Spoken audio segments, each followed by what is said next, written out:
சாதம் மிஞ்சிருச்சு அப்படின்னா கண்டிப்பாக இந்த அப்பள சாதத்தை ட்ரை பண்ணி பாருங்கள். டேஸ்ட்டு சாப்பிட்றதுக்கு ரொம்ப சூப்பராக இருக்கும். வாங்க அது எப்படி செய்யலான்றதை பார்க்கலாம். கடாயில் கொஞ்சமாக எண்ணெய் ஆட் பண்ணிக்கலாங்க.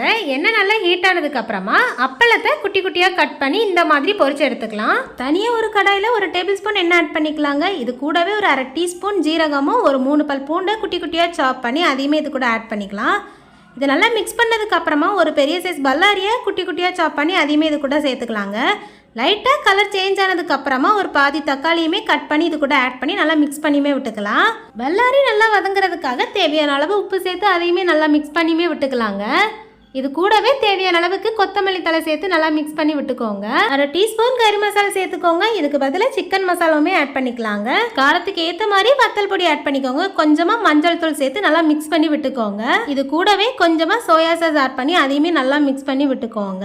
இதுக்கப்புறமா நம்ம பொரிச்சு வச்சிருக்கிற அந்த அப்பளத்தையுமே இது கூட சேர்த்து லைட்டாக மிக்ஸ் பண்ணி விட்டுக்கோங்க. இது கூடவே மிஞ்சின சாதத்தையுமே சேர்த்து நல்லா மிக்ஸ் பண்ணி சூடாக சாப்பிட்டு பாருங்கள். டேஸ்ட்டு வேறு லெவலில் இருக்குங்க. இது ரொம்பவே வித்தியாசமாக இருந்தது இந்த ரைஸ் சாப்பிட்றதுக்கு. கண்டிப்பாக நீங்கள் உங்கள் வீட்டில் இதை ட்ரை பண்ணி பார்த்துட்டு எப்படி இருக்குது அப்படின்றத கமெண்ட்டில் சொல்லுங்கள். என்னோட வீடியோ உங்களுக்கு பிடிச்சிருந்தது அப்படின்னா இந்த வீடியோக்கு ஒரு லைக் போட்டுக்கோங்க. நம்ம சேனலுக்கு சப்போர்ட் பண்ணி சப்ஸ்கிரைப் பண்ணி வச்சுக்கோங்க. நாளைக்கு வேறொரு இன்ட்ரெஸ்டிங்கான வீடியோவில் சந்திக்கலாம். பை.